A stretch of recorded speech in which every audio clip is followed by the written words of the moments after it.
Welcome back to another episode of the Brawn Body Health and Fitness Podcast. I'm so glad you're joining us today. Today, I'm joined by Brunde Broady to discuss calcium ATPase, how she came across it, her journey with it, all the research and knowledge that she's found by digging into it, what she's doing now, and so much more. This little known enzyme plays a key role in your overall cellular health and overall health of you as a person, and yet we hear almost nothing about it. So I'm really excited to shine light on this topic that isn't really talked about much. Before we get to this episode, here's a quick word from one of our sponsors. Brunde, welcome to the show. Excited to have you on today. Thanks for having me. I'm so glad to be here. So, what made you interested in calcium ATPase? Why did you end up devoting 12 years to researching what it is, what it does, and writing a book about it? Well, my initial interest in calcium ATPase, which I'll explain more later in the podcast, and the initial push for it was my son Knute, who had a lot of health issues. And then once I began to understand its importance for him, I began to over time, I began to become overwhelmed by the fact that it was important for everybody. So I decided to write a book about it. What health issues was your son facing? So when the first day he was born, he was put in the ICU and was there for a week, and they couldn't really figure out because he had stopped breathing. So basically they did all the different tests, and the only thing they found that they could send me home with was that he had sleep apnea, which means that he would stop breathing when he was sleeping. So he had to wear the monitor 24/7. So that was kind of the starting point. As he grew, he began to develop swallowing issues and eyelid droop and just kind of neuromuscular floppiness. And then from there, I went to asthma, to different allergic reactions, just a lot of different symptoms. But one that was kind of the easiest for me to notice was the muscle function. So he was tested for myasthenia gravis and a number of other different traditional muscle issues, and they came back negative. But I knew something was happening with his muscles, so I began to look into muscles and found that calcium played a crucial role in muscle function, because the rise in calcium leads to muscle contraction and it needed to be lowered for muscle relaxation. So I kind of dug deep into muscle function, and that's when I came across calcium ATPase. So I didn't really have anything particular to do with that, but that was kind of in the background. Meantime, I began to notice there were certain things that seemed to make his symptoms worse, such as food dyes, food additives, environmental exposure. I had the floors, the room's painted, the floor's done, full steam ahead with everything, fed in formula, because I was just, at that time, 20 years ago, we just really weren't as aware of all these things. But what I began to notice is that when he had these particular items, his symptoms would get worse. So I was like, okay, but why? And just through a kind of a long search on PubMed, what I found was all the things that made his symptoms worse, such as BHA, BHT, which are preservatives, different food dyes, pesticides, different things. They all have one thing in common, which is they all inhibited this enzyme, calcium ATPase. And by reducing his exposure to these things, it didn't cure him, but what it did do is it helped reduce the severity of symptoms.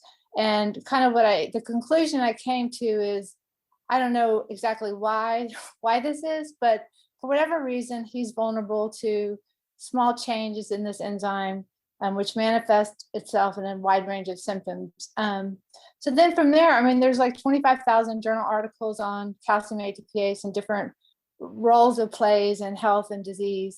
But the net is I really could see a big picture overview that calcium ATPase is important in your health, and people should be aware of ways to optimize your levels. Definitely. So your son had sleep apnea, he had asthma, he had all these different kind of unique signs and symptoms that you traced back right to the function of this enzyme. And one of the things that really jumps out to me was that this was all something that you did. It seems like modern medicine didn't really have an answer for you. No, they didn't. And of course, as a mother, that was just extremely frustrating. And, you know, it's just one of those things. I mean, um, yeah, I mean, it was just, I just couldn't just sit there and not do anything. And just the traditional things like allergy testing, like I said, the muscle diseases, you could treat the asthma. There was just nothing that changed the situation. And I was with him 24/7, and it was just really hard to see him suffering. So that's, I just was looking for something that could help. Right. That's the worst possible thing, is when you're stuck in a tough situation and you don't have any information. No one has an answer for you. And it's especially frustrating when, one, when it's personal, but two, when you're seeking out, the best doctors, the top medical advice, and they still don't understand what's going on. And to your credit, you found it to be this calcium ATPase enzyme, which that's not out of the, what do I want to say? That's not something that's, unheard of, so to speak. You mentioned that there's thousands and thousands of articles published about it in PubMed. This is something that is essential to function of all skeletal muscle in the body. So you would think that someone with, literally a decade of education would have, that thought would have crossed their mind at some point. No, it's not, I've had a number of doctors who've read my book say it just wasn't covered. It just wasn't covered very well. I mean, it was just, they vaguely remember hearing about it, but in all fairness, it's just the way information spreads. It starts with the research and then it trickles down. So there was no real, they wouldn't have been exposed to it, or there's no way they would have kind of come up with a possibility on their own. Right. So what's your son's current state of health now? You said that he's great. He's 21. He just turned 21, believe it or not. And he's never going to be the best athlete, but he's physically healthy and strong. He's a junior at Georgia Tech in mechanical engineering. So he's very bright, works very hard, but he still has to be cognizant of his exposure to these different things, because when he, goes off with his friends for a weekend and really eats a lot of this junk, for a week or so, he's, just not good, and it affects his schoolwork and so forth. So he, it's a lifelong thing, but thank goodness we have an idea of what's going on. Right. And it's amazing, as you said before, how many of these hidden chemicals and hidden harmful additives find their way into foods. We recently did a podcast with Tim James all about the hidden chemicals that find their way into food, from polyethylene glycol, which comes from petroleum, to glyphosate, which, for those listening, you might have heard of the Roundup lawsuit against Roundup because of glyphosate. And many people don't realize that glyphosate is sprayed on many crops before harvesting to keep insects and other unwanted things off of them, which, it's great. We don't want bugs in our food, but at the same time, do we really want to be ingesting something that has such a detrimental effect on our health every single day? Right. I mean, it's just amazing. Just as a side note, glycophosphate triggers an increase in intercellular calcium, which makes it even more important that you have calcium ATPase working properly. But yeah, it's just absolutely amazing. And, like you said, they serve a purpose, but the net is we're getting them from so many different angles, and, they accumulate, they add up. So therefore, every incremental change you can make is meaningful, even though it may just be one particular change. It still is part of the big package of things. It definitely is. Now, we've talked about calcium ATPase a few times here, and I'm sure that there's some people who are, frantically Googling right now, like, what is this thing? So what is calcium ATPase, and where do we find it in the body? Okay, so calcium ATPase is an enzyme, and it has one job, which is to regulate the calcium levels within your cells. And the reason why that's important is the rise and fall of calcium is what controls cell functions. It's like a traffic signal. When the calcium level goes up, it's a green light. To go down, it's a red light. And calcium ATPase is what enables that to occur. And it does this by pumping calcium from the cytoplasm of the cell into storage vesicles within the cell. And so it pumps calcium into these storage vesicles, which does two things. It lowers the calcium levels back down to an optimal level. And it also provides calcium for the storage vesicles are called the endoplasmic reticulum. And it's too complicated to go into, but it's very important for the endoplasmic reticulum to have adequate calcium levels, because that is important for a lot of other different issues. But the main thing is, if the traffic signals within a city are not working properly, you can imagine it causes all different kinds of mayhem. Well, that's what happens in the body when you have reduced levels of calcium ATPase. It just can cause a lot of different problems. Right, and that calcium ATPase comes in, I'll say, two different flavors.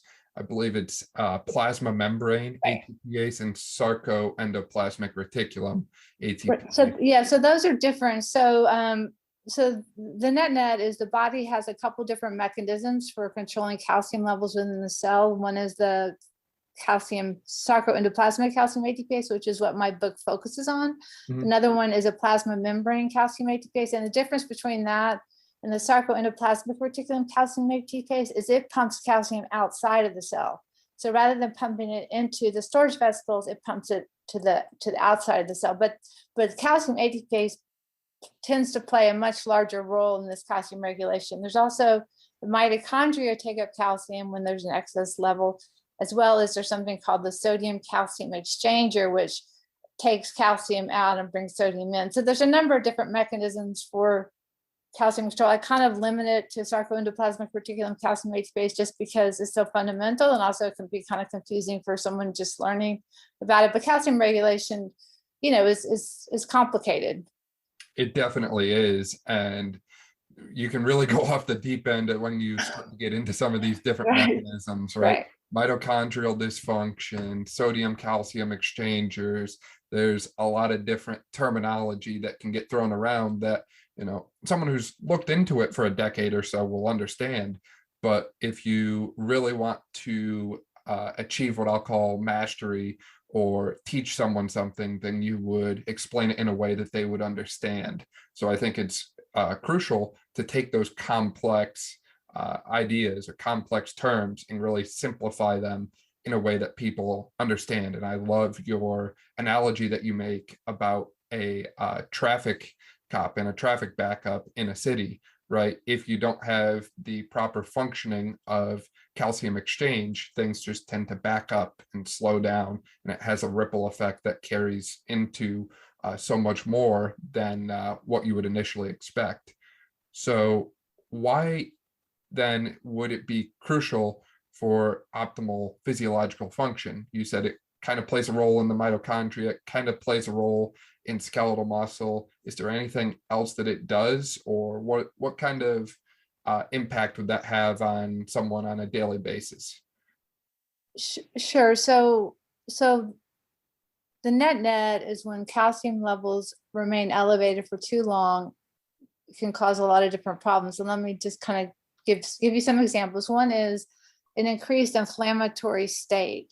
And so what happens is with mast cells, which is what is one of the main problems in inflammation, or one of the main causes of inflammation, is something called mast cell degranulation, where the mast cells release leukotriene and histamine and different inflammatory markers. Well, what they found is just simply applying a calcium ATPase inhibitor triggers mast cell degranulation just in and of itself. And that's because with this elevated calcium levels, that keeps triggering mast cell degranulation.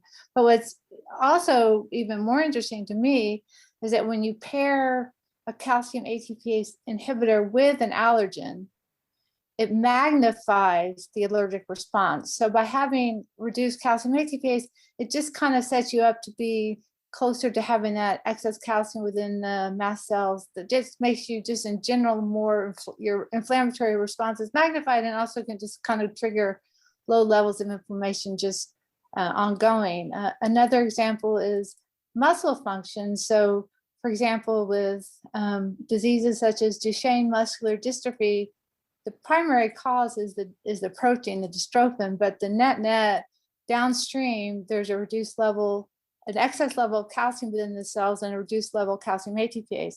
So that's kind of an extreme form of seeing how muscles can degenerate when they have excess calcium. But just on a normal person's basis, when you exercise and you're doing your contraction and relaxation, you need that calcium ATPase to enable the muscle to function properly. So, to the extent you have reduced levels, that's going to affect your just muscle performance in everyday life. Another example is metabolism, because calcium ATPase represents about 15% of metabolic burn in your muscles. In your skeletal muscle.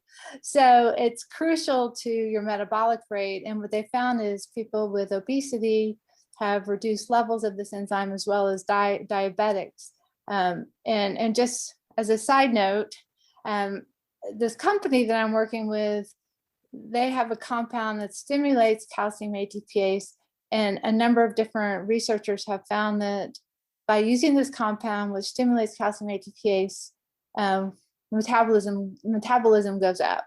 So weight and diabetes, is definitely calcium ATPase levels are definitely crucial in that, as well as blood pressure, because as you can imagine, blood vessels are made of smooth muscle tissue. So when the muscles contract, that leads to higher blood pressure, and they need to also be able to relax. And calcium ATPase is what enables that to happen through nitric oxide. So there's just in neurodevelopment, it is important in the brain from before you're born, and neurodevelopment till when you're older, because calcium levels within neurons control neuron function, and excess calcium levels within the cells causes neuron death. So anyway, I could go on. It's hard to stop, but I'm going to stop. No, for sure. There's so many different things that can manifest from dysfunction here, and you hit all the big ones that come to mind for me. And I think from my standpoint, one of the biggest is the role it plays in the vasculature, as you said, with blood pressure. So if you don't have optimal blood vessel dilation, that constriction, think of like a garden hose, the tighter you constrict it, the more pressure it has to exert in order to push water through. So that's essentially what happens to your blood vessels. And the issues with longstanding hypertension, or the issues with decreased blood flow to a certain area, that's not hard to figure out. The less blood flow you have to tissues, the less optimal they're going to function. The higher pressure your vasculature is under consistently, the quicker it's going to degrade and degenerate, right?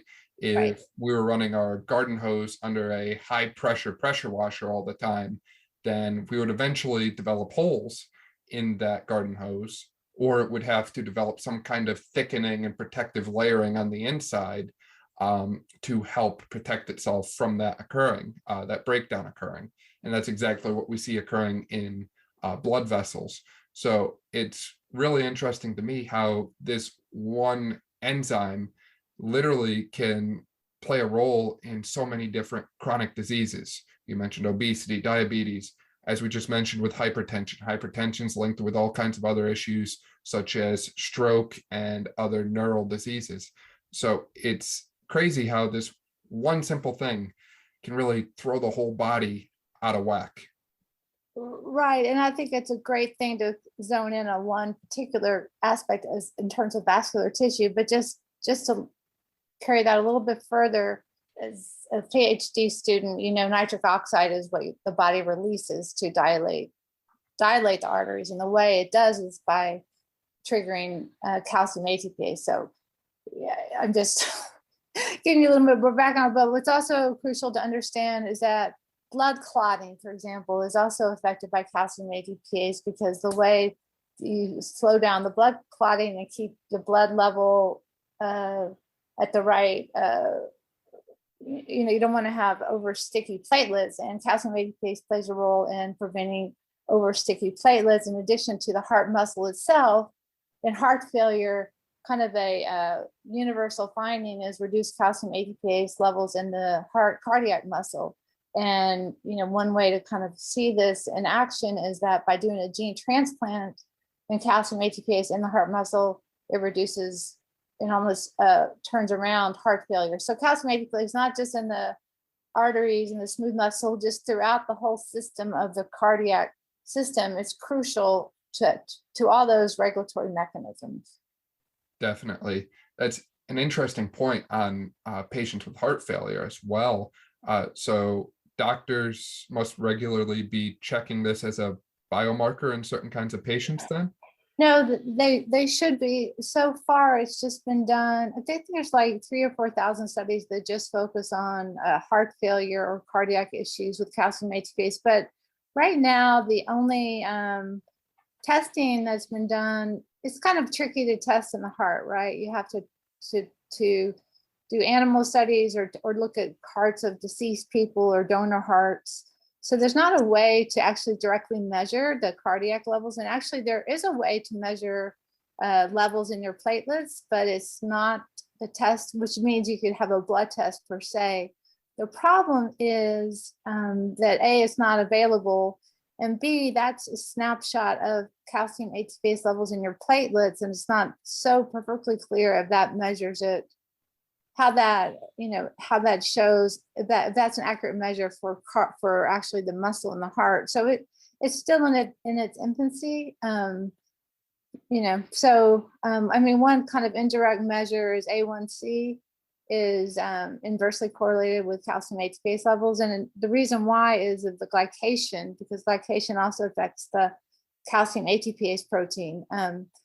But just like the A1C measures blood sugar over time, you would need to come up with something like the A1C for the calcium ATPase protein to see, this glycation, which would give you a better picture than just simply, a one-time platelet measurement of calcium ATPase. But those things are yet to be developed. But one day, it's certainly a clear biomarker. This should be part of your yearly or biannual blood test. Definitely. That's an interesting note there on the A1C tie-in with calcium ATPase. I didn't know that before. Does calcium ATPase correlate at all with plasma calcium levels? So the amount of calcium in your blood? No, it doesn't. And that's something that's, it's tricky to understand when you're just learning about this. So the calcium levels within your bloodstream, the amount of calcium levels within your cell is very tightly regulated. So in the body, there's 2.2 pounds of calcium, and only a teaspoon and a quarter is in your cells. So yes, if you take an overload of calcium supplements, your calcium levels will become elevated, and in the short run, some of it will run into the cells, but that's pumped out quite quickly. So they're kind of separate issues. High levels of calcium, hypocalcemia or hypercalcemia has, a lot of different effects, but it's not directly related to calcium ATPase. Interesting. Yeah, because when we first hear calcium and we talk about pathology, I'm sure someone's mind probably went to like a parathyroid, like a thyroid disorder, because Right. hyperparathyroidism is essentially too much parathyroid hormone, which led to increased calcium in the bloodstream. And that can cause some of the similar signs and symptoms that we talked about, like muscle weakness. Right. And hypoparathyroidism would be low calcium in the blood, which causes a lot of the neuromuscular and cardiac irritability things that we talked about before. So just because the symptoms are somewhat similar doesn't necessarily mean that they have the exact same mechanism. Well, they all have to do with calcium regulation, but so calcium ATPase plays a role in the sense of if it's overloaded with calcium by having, that if there's excess calcium in the blood, it's going to flow into the cells just as the body's way of trying to balance it. So yeah, they're all related to calcium regulation, and they each play a role. But calcium ATPase is it's important whether you have hypo, hyper, or normal calcium levels within the blood and cells. It needs to do its job. Definitely. So how can we optimize the functioning of the calcium ATPase enzyme from nutrition standpoint, lifestyle standpoint, what should people be doing or what shouldn't people be doing? Sure. So kind of like my kind of overall recommendations is number one, try to avoid as much as you can these chemicals and toxins that we're exposed to every day that have a negative impact on calcium ATPase. So what that means in reality is simply, trying to avoid processed food with chemicals, etc. Eating organic when possible, because all the pesticides inhibit calcium ATPase. Don't use pesticide sprays in your house. And so avoiding as many chemicals and toxins as you can. That's one part of it. The second part of it is nutrition. So probably the most important thing is to avoid high blood sugar, because what you have to appreciate is that calcium ATPase is a protein. And when you have high blood sugar, the sugar molecules attach themselves onto proteins and disable them, which is what happens in diabetes with hemoglobin. That's what A1C is measuring, with the glycation of hemoglobin. But what happens when the calcium ATPase is glycated, it can't work. So avoiding high blood sugar is just really important. And I'm not saying you can't have birthday cake binge or something like night out, but just day in and day out, you want to avoid high blood sugar because of this negative effect. The other part of the nutrition is the great news is there's different compounds in foods.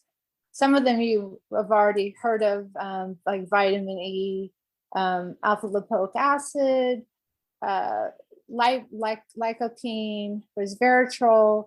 There's also, you may not have heard as much of ellagic acid, luteolin, but they're basically, all these things are basically found in a number of different fruits, vegetables, and nuts. And it's kind of like what we already know we should do. Berries are great. So are almonds, sunflower seeds, tomatoes, carrots, beets, asparagus, green leafy things. So just kind of all the things we know, right, that have been espoused for health reasons. But what I think is really helpful is to realize that all these things help optimize your calcium ATPase levels.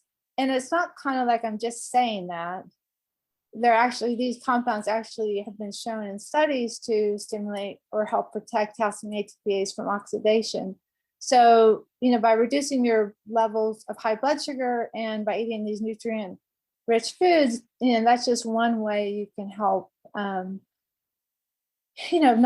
be destroying your calcium ATPase. And I kind of like to think of it as a bank account. So you have calcium ATPase, and there's these things that are kind of withdrawals, such as, food additives, preservatives, exposure, and also, interestingly enough, the stress hormones reduce calcium ATPase. So those are kind of like the withdrawals. Where some deposits you can make are, controlling your blood sugar, eating these foods, and then also exercise.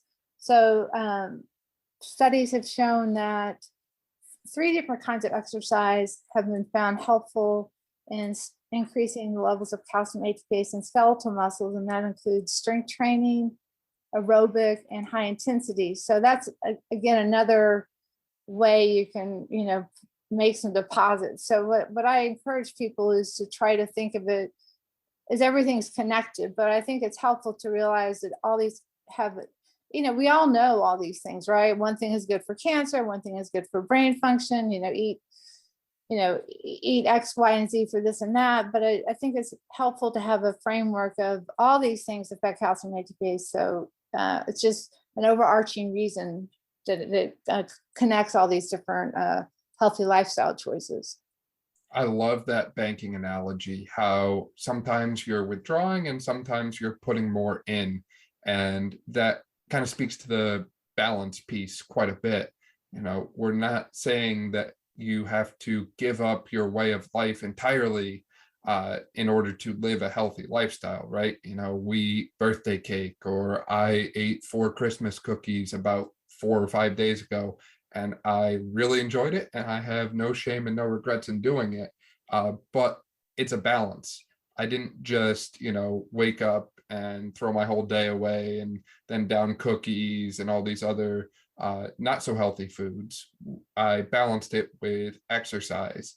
I balanced it with healthy meals at other times during the week. So I love the analogy you made again, just about balance, because that's what all of this comes down to. You can enjoy your life while living a healthy lifestyle. And I think that's a point that people often forget. I also like how you brought up the importance of nutrient-rich foods in general. So berries are one of my personal favorites, and the quality matters when it comes to these foods, as you mentioned. It's better to buy organic. I usually point people to the clean 15 versus dirty dozen list. There's certain fruits and vegetables that you should try to always buy organic, and certain ones that you can kind of get away with not buying organic. And that list really helps people kind of see that for themselves and might help them save a few dollars at the grocery store. I also like to encourage wild fruits, such as wild blueberries, whenever possible, because they have more potent antioxidants and different levels of vitamins and other minerals and micronutrients that our body needs to function.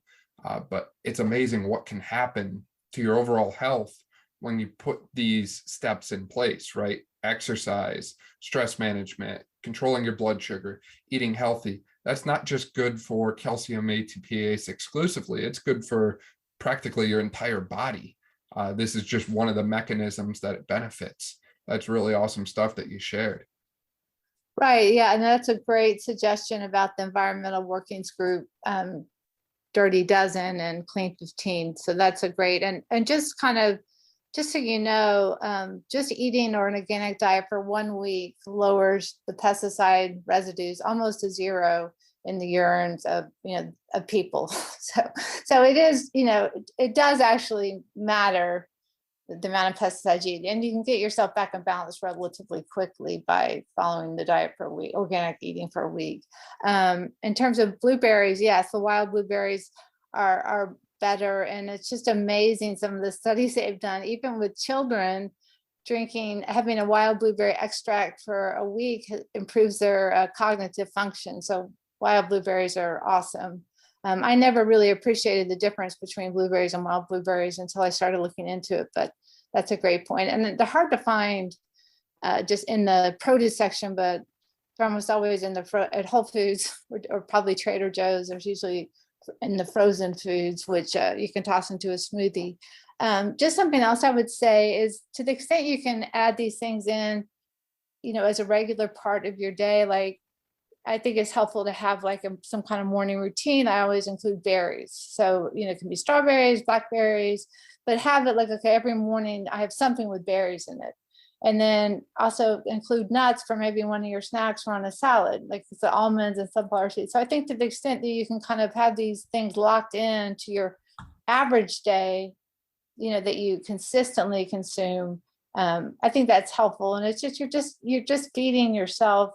You're feeding your body nutrients that are important, and you don't have to think about it. You just, every morning you have berries of some kind, or, whatever. But I think finding those places that seem right to you, that you can plug these healthy foods in on a daily basis, I think it kind of takes the thinking about it every day out of it, and it kind of guarantees that you're having enough to make a difference. Right. The importance of developing a routine. It's significantly easier to do the same thing consistently day in and day out, as opposed to doing something one day and something different the next, and so on and so on. So I've shared my own morning routine in the past, but I wake up and I start by drinking a full water bottle of water. I try to get either filtered water or spring water, or something a little bit more than just tap water, for obvious reasons. There's a lot of hidden things that may be in your tap water depending on where you live, and the source of your water. And then I move around and exercise, get my workout in, and I start the day on that positive note. And that's something I do every single day. It's not like a question of, hey, what am I going to do this morning? It's, I wake up, I drink water, and then I work out. So the 3 W's, I like to call it. And that's something that can be adjusted for anyone's schedule, right? It doesn't take that long to drink, a glass of water or something similar. It doesn't take that long to work out. No one's asking you to spend 2 or 3 hours in the gym here. You can get pretty good results in 20 to 30 minutes, or sometimes even less. And from there, as you mentioned, having a consistent nutrition regimen for someone like me and some of the people who listen. I know we're into things like intermittent fasting, which I'd be curious, side note, to see if that has any impact on calcium ATPase function, because intermittent fasting is very good at promoting autophagy and regulating blood glucose levels. But for some people, fasting won't work, and you need to start your day with breakfast or some kind of food substance, and having something again consistent and regimented, like, hey, today I'm going to wake up and I'm going to have a bowl of grass-fed organic yogurt from a company like Tremona, and then put some wild blueberries in it and a couple different kinds of nuts in it and maybe some chia seeds, and that's your breakfast every day. Or even throw some raw honey in there. Like, that's the kind of thing that, done consistently over time, will have such amazing effects on your overall health. And you can really customize that so you don't get bored or tired of it. So maybe you change up the style of your workouts. Maybe you change up the foods with the season. That's something that I love to do, is try and eat seasonally. So in the fall, maybe you incorporate more pumpkin and apple type things. Maybe in the summer, you incorporate more watermelon and berries and other fruits and vegetables that are in season. And that way you're always consuming fresh fruits and vegetables, and it's always different. You're never on the same thing for a prolonged period of time. And those are just tips that I found helpful for myself and with working with people in the past. And I'm sure you've probably recommended similar things yourself. Yeah, I love that. I love two parts of that. One is just the variety that you can have. Number two is that you really have to look at yourself as an individual. Like, for some people, intermittent fasting doesn't work. Okay, you really have to look at your own response. And for some people, certain fruits, seem to make them feel worse, and whatever. You have to really respect and pay attention to your own body. In terms of intermittent fasting and calcium ATPase, so of course, I've been interested in that, right? The only thing I really found is that it doesn't change the level, but it changes the timing of the level. So intermittent fasting can increase the levels of calcium ATPase during the day. But apart from that, intermittent fasting has a positive effect on mitochondrial health. So many things that, if the mitochondria aren't working properly, there's not enough ATP, right, for the pump to work. So there's, I'm sure there's a lot more trickle down effects of intermittent fasting that could benefit calcium ATPase, but there's not a lot of studies done on it. Well, maybe there will be some new ones coming out soon Yes. after this podcast is released or something. I'm sure that someone like you could find a way to make that happen based on what you told me about yourself before. Yeah, I'm really, yeah. And I mean, what's really exciting is just now, and I know it's better to take care of things, eating and behavior wise, but what's really exciting is the scientific community, including the drug companies, are beginning to realize how important calcium ATPase is as a target. So there's just a lot going on in the calcium ATPase world in terms of research and health. And it's all very exciting. Definitely. Is there anything else that you'd like to share about calcium ATPase or you and your family's personal health journey? My whole goal in all of this is just to kind of introduce a new concept about intercellular calcium and it's important to health. So, hopefully just by even listening to this, it plants a seed in your mind, and it's just, there are things you can do that can help maintain healthy levels of calcium within your cells, which of course, in particular, by optimizing your levels of calcium ATPase. So I just really hope people will be open-minded just to begin to understand that's a part of their health they should pay attention to. And in terms of just learning more about it, my website, which is Brunde Broady, that's BRUNDE broady.com. It gives you an overview of calcium ATPase, but most importantly, and what I'm really kind of the most excited about is my newsletters, which have a lot of practical information that you can use right away. So if you're interested in learning more about calcium ATPase, I think that's a great place to start. My website and the newsletters. I did write a book called The Calcium Connection, which kind of goes into more detail about the different disease states and reduced levels of calcium ATPase. So if you're kind of, a someone who's really interested in, so deeper level discussion, and then it also goes into the in detailed things that toxins and also in the nutritional aspects that can help your calcium ATPase. So the book is a great resource, but if you're not ready for that, check out my website, my newsletter, sign up for them, and I think that you'll get a lot of benefit from just that. Definitely. You mentioned the book. You wrote that book with Dr. Russell Dahl. Is that correct? Yes. Well, so he was my, kind of my advisor along the way.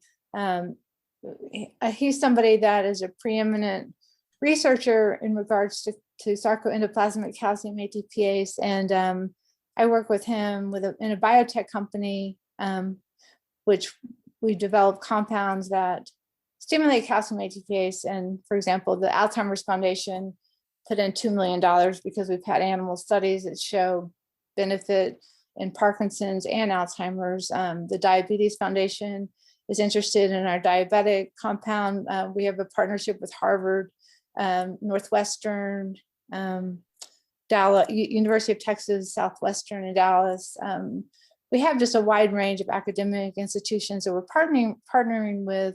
So Dr. Dahl really appreciates the importance of calcium ATPase. So he was my advisor. We're partners in this biotech company.